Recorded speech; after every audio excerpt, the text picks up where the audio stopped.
Hello, welcome to the channel and thanks for watching. And in this video I'm going to show you how I made my rather crazy kitbash repair servitor walker for 40k stroke Necromunda. It is principally a Necromunda model, but you could use it obviously in 40k.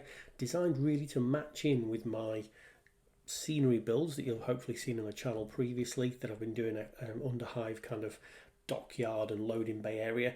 It also spreads out into the ash waste, because obviously with the ash waste there are rules for this kind of vehicle, and this does have rules in the ash waste game, which is great.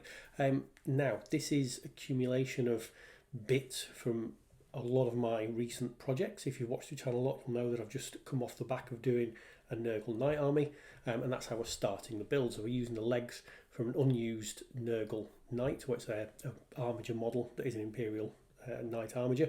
So obviously it's very unusual to have a whole model sat in a bits box, but you know, I happen to have one and thought let's make use of it. So something I'd always say when you're doing kits and projects, never ever throw any bits away. You know, I in my garage have far too many boxes of parts from previous sets that I've done, and they can come in really useful when you're doing this kind of thing. Now the torso is going to be made up principally from the tractor body, and this comes from the not the Munitorum armor containers, but the bigger set, which I think they still do. And this is, again, I've used one of these in the scenery build that I've done for my Necromunda set, so it kind of ties that in really. And this was just one that I didn't actually get around to doing because I bought several of the sets to do with the Necromunda scenery and ended up not using all the vehicles. I used one of these in one of my tiles, and it's quite fitting then that the repair servitor walking around in the same way would you know, be using this. Now the build so far has been to build exactly as they come. So build a set of legs from the knight, and then build a torso. It's going to be built from the hull of this little mini tractor. Now here's a hobby tip that's probably not quite usual. Blue tack. Blue tack is one of the greatest things you can ever use when you're doing these kit bashes. Now I'd kind of seen this hull and thought I'm sure it's going to work, but you never really know. So double blue tack, stick the hull down, and really you can then test fit to think, does it fit, does it work, does it not? And then, you know, if it doesn't work, or you've not then glued something down, you're not then tearing it apart. So invest in a pack of blue tack, it'll last you forever. And the same thing when I'm investigating the arms that are going to go onto the hull of the kind of tractor.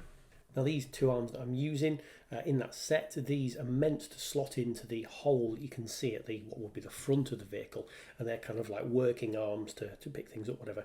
Now I've had these spare because when I built the scenery set I didn't use them, and I put like a funnel into the hole where they're going to go as like an exhaust port and use them in the scenery. So great arms there. Again, blue tack to test them on, and then when I'm fairly confident that it's going to work, I'm just drilling a little bit of a hole in the hull initially to sort of test it and see if I could pin it on, but it wouldn't work if you look at that. So I've just gouged out the hole, widened it out to a point when the actual dome of those legs would slot into the hull quite nicely to then be able to glue it in place. And that's the thing when you're doing these kind of kit bashes, you know, be prepared to experiment, be prepared to play, and just really see what happens. Now as you look there, what would be the back of the little tractor is now not got its panel in where its control panel would be, and that's where I'm going to model in the servitor pilot. This here is the cockpit section for an Imperial Knight. Now in theory this should be glued into the Knight because you can do the Imperial Knights with the hatches open. I never used it in that point, so I've just cut it right down and just used the armrest and the back panel to go up the back section. And you see here, this is what the Imperial Knight would be plugged into in the Knight itself. So I'm just going to cut that down, take the top part of it to be like that headpiece where the servitor is going to be wired in, and I'm just from the other section there making a little chair to go in with little pieces that are left. And that's the thing to think when you are kit bashing. You know, don't look at a piece and think it's far too big or it's too small, whatever, because you really can just play and have a bit of fun when you're doing this, and the creativity involved in doing a kit bash really is the joy of it. But like I said, that's why you never ever want to throw any pieces away when you're building a kit. Beauty of most Games Workshop kits is you will always have spares, so stick them in a box. You never know, you might come to those spares years down the line. But it made quite a nice effective little seat there. It's a shame it wasn't the right size to cut it down and keep it in one piece, but it wasn't quite, and it just again though adds that bit of visual difference, and you're doing something unique that you're not going to see anywhere else. Now at this point in the build I was then thinking I'm going to use the back as an exhaust port. So I started cutting down a battle cannon, again from an Imperial Knight kit. You can see a lot of my parts are taken from some of my recent builds. And I was going to build this as like an exhaust stack sticking out the back. And again, if you've seen on the previous scenery build, that's what I did with these tractors on my scenery piece, and I've used them glued down there because I wanted them to look like they were towing something. So I was going to do the same thing and have like an exhaust port at the back. I did then change my mind. I did glue it in, but then I cut that exhaust port right down, and I've got another piece that will go on fairly shortly. Now, another great bit, I don't know which kit this is from, I'd love to tell you, but I cannot remember, is like a little searchlight that I again found in one of the bits boxes and thought that fits in brilliantly with the little hook that goes on that tractor for towing things. And I figured in the underhive or even in the ash waste, whatever, you would need a bit of a searchlight to, you know, shine onto what was manipulating arms and making or repairing. Now this next sprue is taken from the ash wastes cargo weight ridge hauler. I didn't put the crew at all into the container because I looked a bit daft. It wasn't really what I wanted to do. So these are brilliant sprues for making what I think is going to be a cracking little servitor. So I put the body part together. This would normally be into a hatch. Decided that actually from the waist down I didn't want any of the legs showing, so I just deployed a pair of clippers, hacked it off kind of just under the waist armour, and I'm going to do like a servitor torso underneath. Green stuff is your friend on any kit bash. There's lots of different ways of filling gaps and modelling things, but green stuff's one of the most easily accessible ones.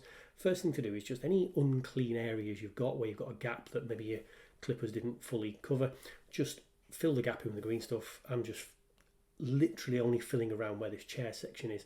Now there are other ways to fill gaps, but because I've mixed this green stuff already, I thought I'd give it a quick fill. Now for the sculpting part, we're going to see in a second how we're going to sculpt the cables and the wires.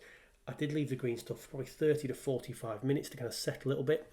It's great for filling gaps when it's sticky like this, but when it's not for filling gap purposes, you don't want it super sticky. Now there's lots of cables that I put on here, you'll have seen from the build, but I'm just taking some cables from the Imperial Knight kit again, some spares from the weapon cables, and sticking these onto the parts at the back. There's two like pins that come out the side of this vehicle where the track section is meant to go on. Now I obviously don't want that to stand out, so I'm just gluing some of these cables across to make those pins look like they're cable purposes. Now this is probably a strange part to be using on this build, but what I've dropped in the back there and decided I'm not going to use it as a vent is a part from the Knight Asterius kit. So this is from the cannons that they come with, the grav cannon things. So you won't have one of these knocking around unless you bought one of those kits. You do get some spares, so I just thought it was an interesting one to stick on.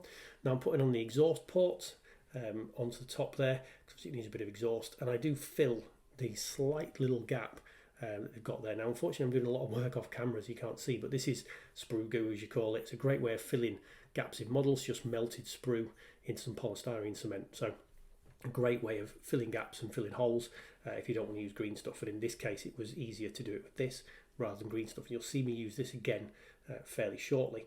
So now a lot of this has been done off camera, unfortunately I didn't quite get the camera set up right, but what I'm doing here is using the green stuff wool roll maker to make all the cables and all the extra pieces that I'm putting onto the front of this model. Now this bit was a bit of an experiment. I make a short fat cable. Now I've never tried squashing green stuff like I do here, but I do it for the first time. I've made a short fat cable, it's got all the nice ridges on, then a bit of super glue deployed onto the model and onto the torso of the actual servitor that we're making. And my theory was, if I make this fairly long, fairly fat cable and then squish it down, it'll look like the lower part of the servitor's torso, and it should give lots of nice lines as we've compressed the lines that we've made with the roll maker.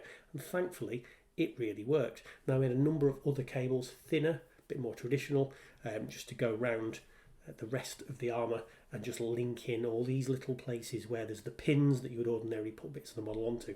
If you're interested in making cables and things, I'll link some other videos down below how you can do this without a roll maker, or do proper tentacles if you want to, so I'll drop those videos down below if you want a bit more closer detail, but that's the principle how we've done it.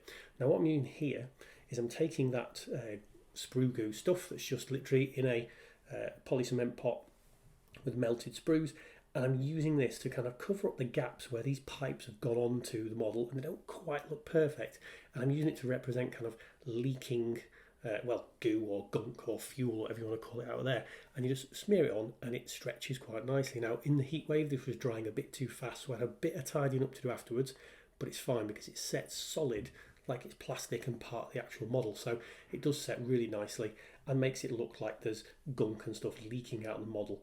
Just a quick and easy way of doing that kind of effect I've found, and actually if you want to make string effects, it's a good way of doing it as well.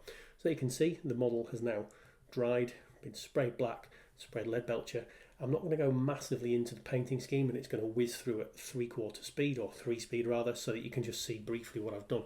But that's the essence of the kit bashing itself. Just pulling some more attention to the cables there. You'll see that some of them I've done ridged with that tentacle roller, which puts the lines and things into it, whereas some of the cables I've just done a very long sausage of green stuff and just twisted it a few times, so it makes it a slightly twisted effect, and that's another way of doing it without having to go through the detail of the ridges.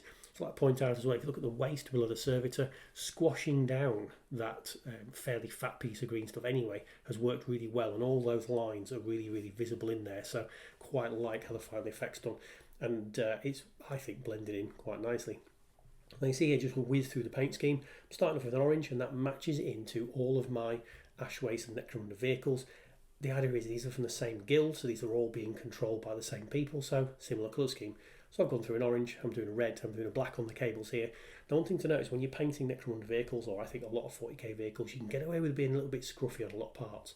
The armour panels, the stuff where it would be bashed and worn away, I'm not being super precise, I'm leaving bits of metal showing through. The cables, the face, the flesh, when you get to that, it's not actually the face, but it's the clothing that's on it, over it. I'm being more precise and not leaving any metal showing through, because obviously that wouldn't, scratch.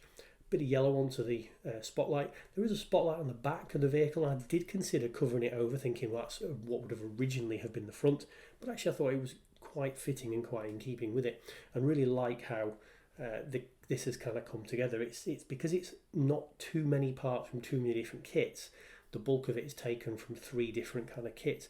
It doesn't look too out of place with each other.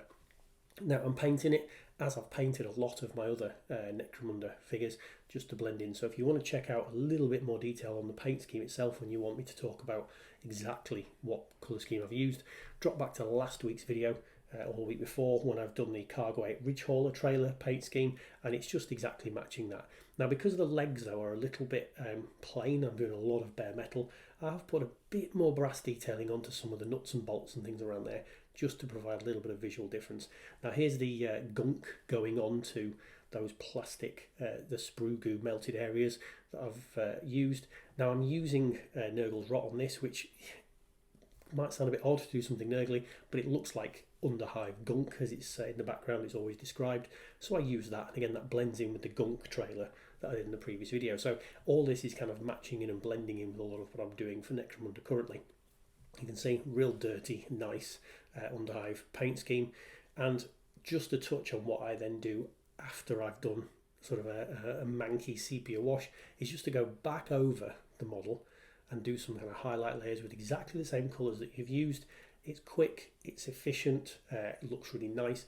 This whole build took me a couple of days. It wasn't a particularly taxing build. The most taxing part about it, really, in terms of time scales, is to stop and make sure you're not, going crazy and building too many of the wrong things. So really those kind of pauses, having a look, making sure it's the right thing, and almost hunting for parts is the time-consuming part. Really nice, quick and easy colour scheme. The painting was done over the course of one evening, ink washed, finished off following morning. So maybe 2 hours in total, maybe 3 hours tops for the painting, and a couple of hours for the build. So a fairly quick and easy build, and I'd encourage you to do that, especially for Necromunda and 40k. Save your parts, dream up what you can kit bash. Now obviously the bigger the armies you make, the more spares you're going to generate, the more crazy kit bashes you can do. But this kind of thing really suits Necromunda particularly, and 40k as well. Whatever crazy thing you come up with, if you've got a good background for it and you can make it match into what you're doing, either from a scenery perspective or a gaming perspective, it'll be great, and it really is good fun and a different facet of the hobby. Now I leave quite a lot of the metal work on here dirty. I am putting some the Bolgon metal colour back over the top of some areas to make it a little bit cleaner, but I really like the dirty effect. That's just a personal opinion. You see, a lot of my painting is done this kind of not quite grimdark style, but very close. So that's kind of my thoughts on what I've done and how I've kit bashed this model. I hope you like it. I'm going to another spin round now of showing you a bit close, but I think it fits in really well with Underhive. Very grimdark. Works really well with models. I will do a scenery setup at some point and show you all the daft things I've made from my scenery board. I am going to be expanding my scenery board again for Necromunda, and bringing some of the Ash Waste vehicles into the Underhive. So if you do like what I've done, and there's a couple of weeks previous work you can see there, if you like it, like, comment, subscribe, all that YouTube jazz, and yeah, hopefully I will see you on another video. Cheers.